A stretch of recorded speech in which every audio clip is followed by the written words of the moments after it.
자, 2021학년도 2학기 생명과학원 첫 유튜브 강의를 시작하도록 하겠습니다. 여러분들 받은 학습지 첫 페이지고요. 첫 번째 단원 생명과학의 특성과 탐구 방법에 대해서 내용을 정리하도록 하겠습니다.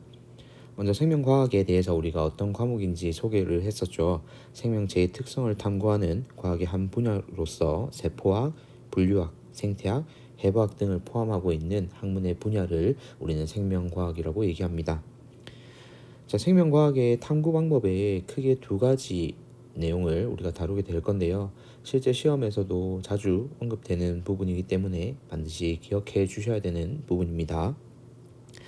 자, 생명과학의 탐구 방법 첫 번째, 생명과학의 탐구 방법 중에서 문제를 인식해서 중요한 건 가설을 세운다라는 얘기가 나옵니다.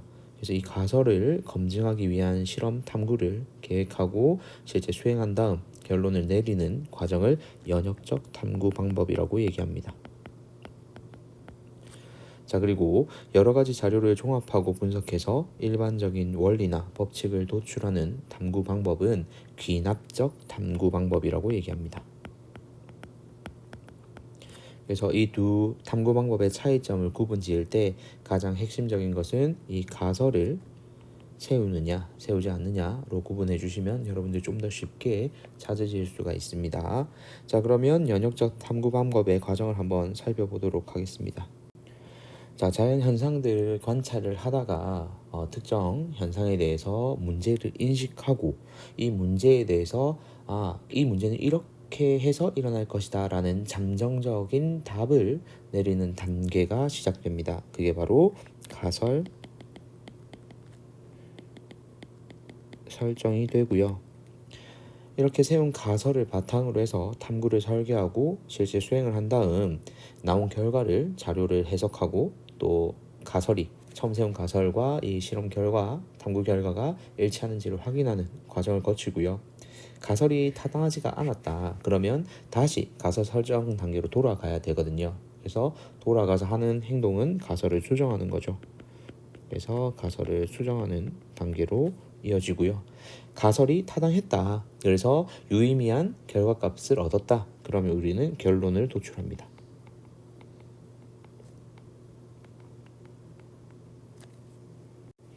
자, 이렇게 생명과학의 탐구 과정에서 관찰을 통해서 갖게 된 의문에 대한 잠정적인 답, 즉 언제든지 변할 수 있다는 얘기입니다. 다른 근거들에 의해서 이걸 우리는 가설이라고 얘기를 하고요. 탐구 수행 시 실험 결과에 대한 타당성을 높이기 위해서 실험 조건을 변화시키지 않는 집단을 설정하는데요. 이것을 우리가 대조군이라고 합니다. 자, 그리고 조작 변인 외에 종속 변인의 결과값에 영향을 미칠 수 있는 독립 변인들을 모두 일정하게 유지하는 것을 우리는 변인 통제라고 합니다.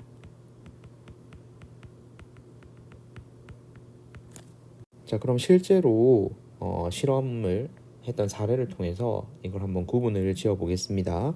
파스테르가 했던 실험인데요. 탄저병 백신의 예방 효과를 검증하기 위해서 이 탄저병 백신을 주사한 25마리의 양과 백신을 주사하지 않은 25마리 양에게 동시에 탄저병균을 주사하였다라고 나와 있습니다. 자, 그러면 여기에서 아까 얘기했다시피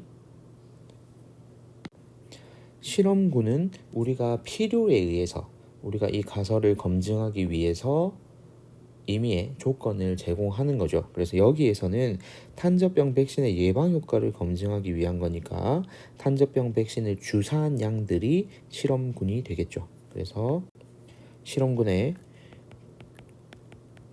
탄저병 백신을 주사한 25마리의 양이 해당이 되고요.